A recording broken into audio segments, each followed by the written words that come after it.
It was a regular day, and I decided to do some shopping at Walmart, just like any other typical afternoon. Little did I know that this shopping trip would turn into a horrifying ordeal that I would never forget.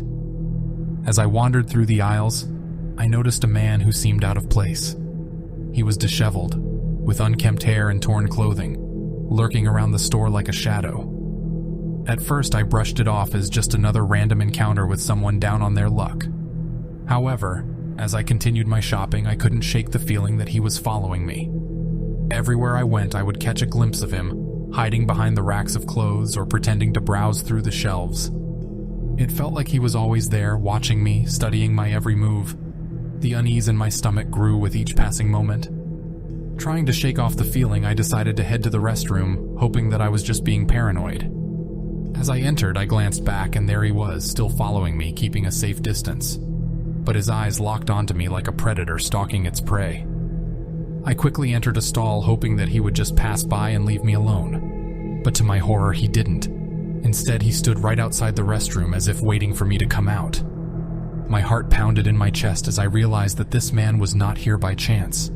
He was intentionally targeting me. As fear gripped me, I tried to make a plan. I knew I couldn't stay locked in the stall forever, and I needed to find a way to escape. I waited, hoping that he would eventually give up and leave. But my hope was shattered when I heard the sound of the stall doors opening one by one. My heart raced, and I knew that I had to act quickly. I mustered up the courage to look outside, and there he was, standing just a few feet away, eyeing the stalls, trying to figure out which one I was in. Panic surged through me, and I knew I had to do something before he made his move. In a desperate attempt to draw attention and seek help, I shouted for someone, anyone, to come to the restroom. My voice echoed through the confined space, and I prayed that someone would hear me and rush to my aid. Just when it seemed like all hope was lost, I heard the door creak open. Thankfully, it was not the man, but one of the Walmart employees responding to my call.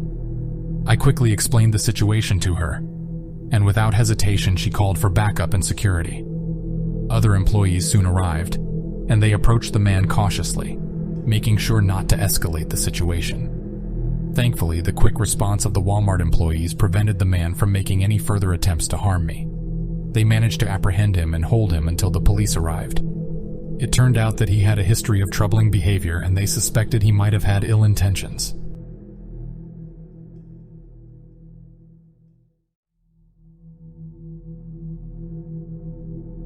Let me share with you a terrifying experience that I had not too long ago.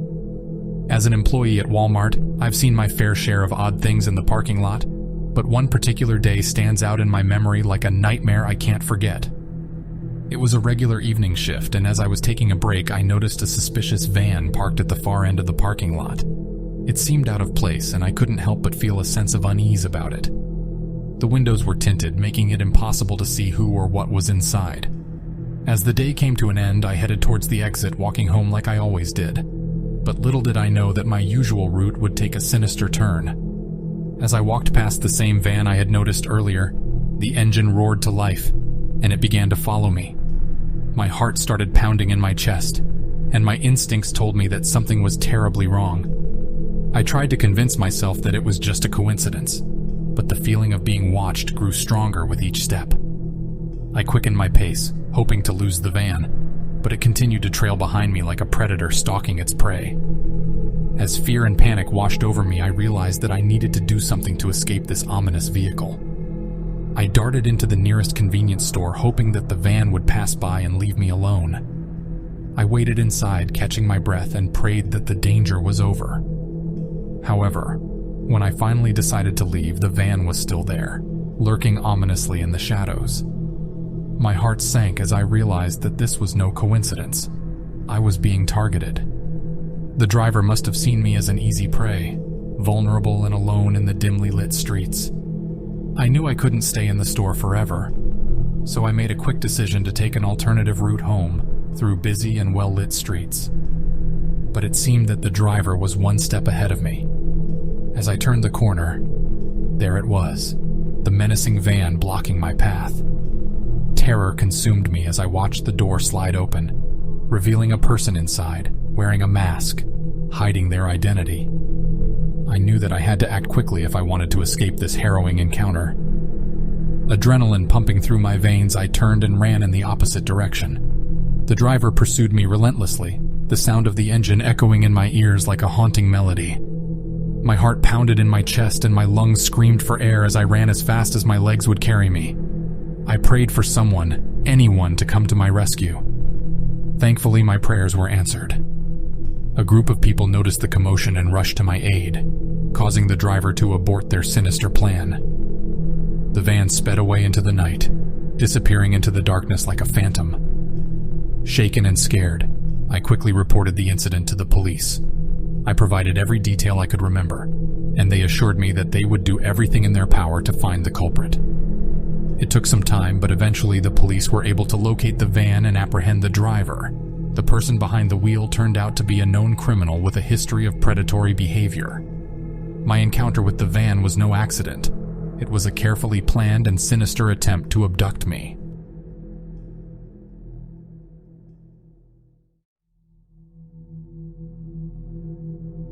It was a typical afternoon, and I was just a child, around 10 years old. My mom had decided to take me along to the grocery store to grab some groceries for the week. As we stepped into the store, the fluorescent lights cast a strange glow on the aisles, making everything feel slightly surreal. We made our way through the produce section, picking out fresh fruits and vegetables, when suddenly, something caught my eye in the distance. Amongst the colorful cereal boxes, there he was, a grown man dressed as a superhero. His costume was a mishmash of colors, and the mask covered most of his face, making it difficult to see his features clearly. But those eyes, oh, those eyes were hauntingly intense. I couldn't understand why a grown man would be walking around the grocery store in such an eccentric outfit. Yet my curiosity got the better of me, and I found myself staring at him. At first he seemed unfazed, but as soon as he noticed my gaze, a sinister grin crossed his lips.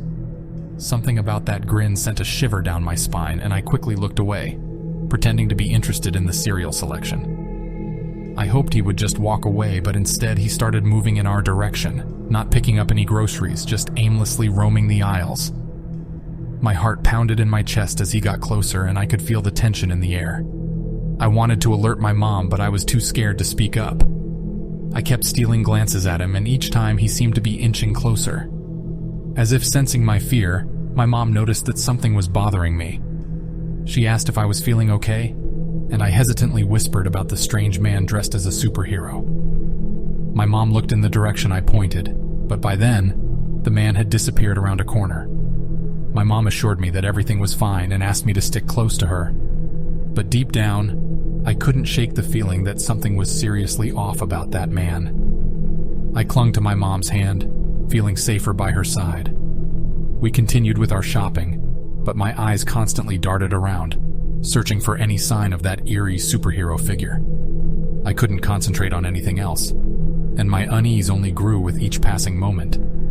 As we neared the checkout counter, I finally thought we were in the clear. But just as I began to relax, I spotted him again. This time he was pretending to read labels near the exit, as if trying to blend in with the crowd. But there was something sinister in the way he kept glancing around, like he was waiting for the perfect opportunity. With a sinking feeling in my stomach, I knew I had to tell my mom again. This time I mustered up the courage to speak more urgently, and my mom realized that this wasn't a mere coincidence. She quickly grabbed my hand and rushed towards the exit, keeping an eye on the man from the corner of her eye. Once we were outside, my mom reassured me that we were safe, but I couldn't shake off the feeling of being watched. I couldn't understand why anyone would dress up like that and act so bizarrely in a public place. As we drove home, my heart still pounded and my mind raced with questions. What if that man had bad intentions? What if he had followed us home? My mom did her best to calm my fears, but she also understood the importance of reporting such suspicious behavior.